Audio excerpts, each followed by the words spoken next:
किसी ने क्या खूब कहा है कि यदि दिमाग को या तो आप कंट्रोल कर लो और या दिमाग आपको कंट्रोल करेगा।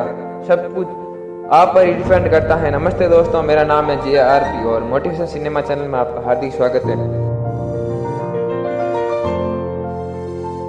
ये कहानी लड़के की है तो सुनाता हूँ, जो यूरोप में रहता था।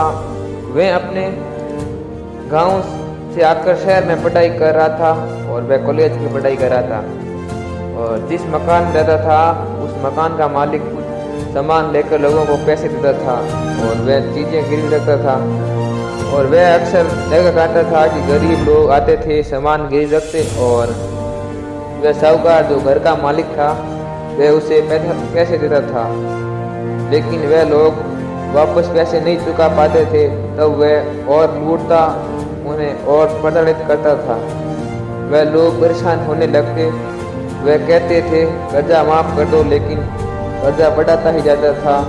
और वह जब भी उस मकान मालिक को देखता था, उसके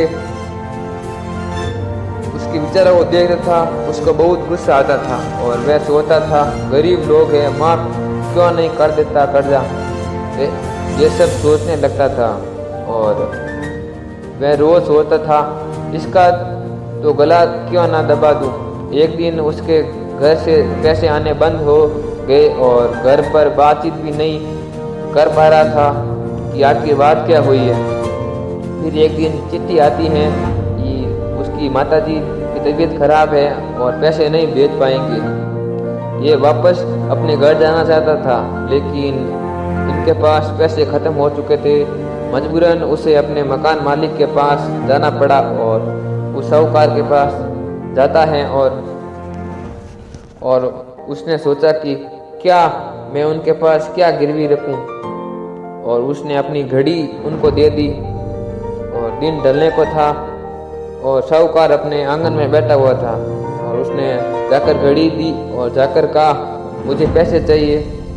और फिर साहूकार गया एक हॉल में, वहाँ पे खिड़की थी जहाँ से थोड़ी रोशनी आती थी। वहाँ जाकर उस घड़ी को देखा कि ये जो घड़ी है इसकी कुछ कीमत है भी या नहीं, इस हिसाब से मैं इनको पैसे दूँ।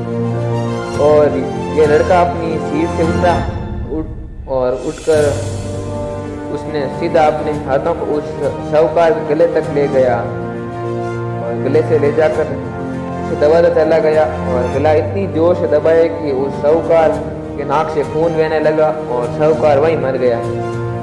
और जैसे ही वे मर गया और जैसे ही वे खून उनकी अंगुलियों पर आया तो वह चौंक गया और साहूकार को छोड़ा और कहा इसने नहीं मारा, मैंने नहीं मारा। और पुलिस उसे पकड़कर ले जा रही थी और उसने कहा मैंने नहीं मारा, मैंने नहीं मारा, मैं इनको कैसे मार सकता हूँ, इसलिए नहीं मारा। दोस्तों, उस व्यक्ति ने इसलिए नहीं मारा क्योंकि वह 2 साल से उसको दिमाग में जो विचार चल रहा था, वह सोच रहा था कि इसका गला दबा दूं। वह विचार ने उस साहूकार को मार डाला, क्योंकि वह जैसे ही साहूकार के घर गया उसके दिमाग ने अपने आप ही इस तरीके से निर्देश दिए कि जाओ जाकर साहूकार का गला दबा दो। और इस तरह से उसने गला दबा दिया। तो दोस्तों, छोटी सी कहानी है, लेकिन ये कहानी ये प्रेरणा देती है कि हमारा माइंड बहुत ही कमाल की चीज़ है।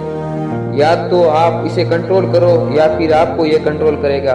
कई बार हम अक्सर अपने घर, स्कूल, कॉलेज या ऑफिस के लिए निकलते हैं तो डायरेक्शन नहीं देने पड़ते हैं कि किधर जाना है। हमारा ये ब्रेन अपने आप ही ले जाता है।